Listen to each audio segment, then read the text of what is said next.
Hi friends, मुझे उम्मीद है कि आप लोग अच्छे होंगे।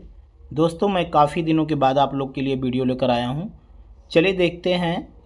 प्रतिशत का चैप्टर है। परीक्षा की दृष्टि से बहुत ही इम्पोर्टेंट क्वेश्चन है। 4 क्वेश्चन है, चारों क्वेश्चन इम्पॉर्टेंट ही है। चलिए देखिए, क्वेश्चन नंबर जो फर्स्ट है बोल रहा है कि संख्या 25 संख्या 40 का कितना प्रतिशत है। तो दोस्तों पूछ रहा है कितना प्रतिशत है, तो प्रतिशत पूछ रहा है आपसे, परसेंटेज।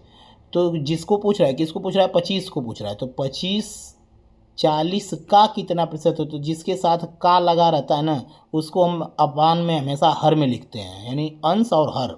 जिसके साथ का लगा रहेगा, यानी 40 का, तो 40 हमेशा नीचे लिखेंगे। जिसको पूछ रहा है यानी 25 को पूछ रहा है, तो 25 को हमेशा अंश में यानी ऊपर लिखते हैं। बस अगुड़े 100। इसको आप हल कर देंगे, आपको आ जाएगा कि ये जो 25 है 40 का कितना प्रतिशत है। 0 0 कट जाएगा।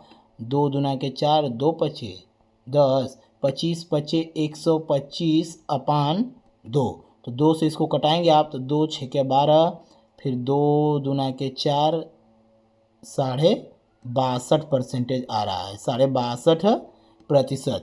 दोस्तों, ये जो संख्या जो 25 है ना, 40 का कितना प्रतिशत है, तो आपका हो गया 62.5%। दोस्तों, इसी तरह और भी क्वेश्चन आएंगे, आप तो इसको सॉल्व कर सकते हैं। देखिए, जैसे क्वेश्चन नंबर आपका सेकंड है, संख्या 60 40 से कितना प्रतिशत कम है। तो दोस्तों, जिससे बोलेगा या जिसका बोलेगा वो हमेशा हर में रहेगा, यानी अपान में रहेगा। तो परसेंटेज पूछ रहा है कितना प्रतिशत कम है या अधिक है, बस प्रतिशत की बात पूछ रहा है। तो जो संख्या 60 है, तो 60 हमेशा ऊपर रहेगा अंश में, और 80 से कितना प्रतिशत कम है, तो 80 कहाँ रहेगा, हर में, यानी नीचे रहेगा, अगुड़े 100। बस आप इसको हल करेंगे, 0 0 कट जाएगा। फिर 2 से इसको कटाएंगे, 2 3 6, 2 चौके 8, फिर 4 से इसको कटाएंगे, 4 25, 25 3 75, यानी 75%। ये आ गया आपका दोस्तों रियल आंसर। यानी संख्या जो 60 है, संख्या 80 से कितना प्रतिशत कम है, तो 75% कम है।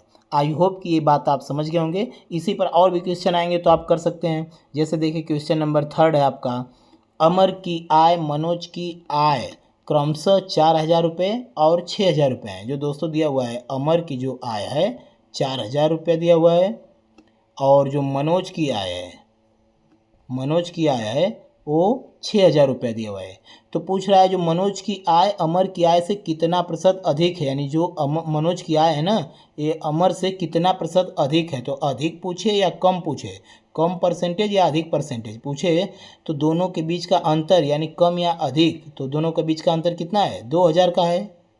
6,000 और 4,000 के बीच का अंतर। अब बटा कि जिससे पूछे यानी मनोज की आय अमर की आय से, मैंने बोला ना कि जिसके साथ से या का लगा रहेगा वो हमेशा नीचे, तो अमर की आय से, तो अमर की आय कितने हैं दोस्तों, 4,000 रुपया है। 4,000 गुणे 100, बस 2,000 से कट जाएगा, 2 दूना 4, 2 बार में, ये 2 से 50 बार में कटेगा, यानी आपका हो जाएगा 50%। आई होप कि ये बात आप समझ गए होंगे। यानी मनोज की जो आय है अमर की आय से 50% क्या है, अधिक है। ये हो गया आपका रियल आंसर। आई होप कि ये बात आप जरूर समझ गए होंगे। चलिए देखते हैं क्वेश्चन नंबर जो नेक्स्ट है आपका फोर्थ है।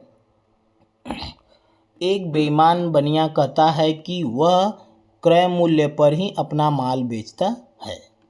बनिया तो ऐसे भी झूठ बोलते हैं, क्योंकि भाई दुकान करना है उनको, परंतु वह 1 किलोग्राम के स्थान पर 940 ग्राम का झूठा बाट प्रयोग में लाता है, तो उसका लाभ प्रतिशत क्या है। लाभ प्रतिशत, तो लाभ प्रतिशत बराबर होता है फार्मूला, त्रुटि परसेंटेज या लाभ परसेंटेज बराबर लाभ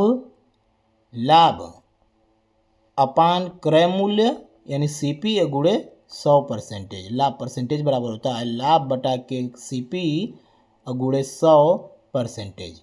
तो लाभ उसको कितने का हो रहा है, यानी 1 किलोग्राम के स्थान पर 940 ग्राम के बाट का प्रयोग करता है, तो उसको लाभ होता है कितने ग्राम का, 60 ग्राम का। तो लाभ अपान क्रय मूल्य, उसका क्रय मूल्य कितना, क्रय मूल्य कितना में खरीद रहा है, 940 ग्राम में, गुणे 100%। बस 0 से 0 इसको आप कटा देंगे, इसको कटाएंगे, 2 से 2 तिया 6, इसको 2 से 2 चौके 8, 2 सते 14। और फिर इसको जब आप गुणा करेंगे तो आपका हो जाएगा 3 में 100 का जब आप गुणा करेंगे तो आपका आ जाएगा 300/47। बस इसको आप जब कटाएंगे तो आपका आ जाएगा 6 सही 1/4, यानी 6 सही 1/4 इसको जो है लाभ प्रतिशत होगा। आई होप कि इतनी बात आप जरूर समझ गए होंगे। दोस्तों आज के लिए इतना ही, मिलते हैं नेक्स्ट वीडियो में नेक्स्ट टाइप के साथ। Thank you for watching this video.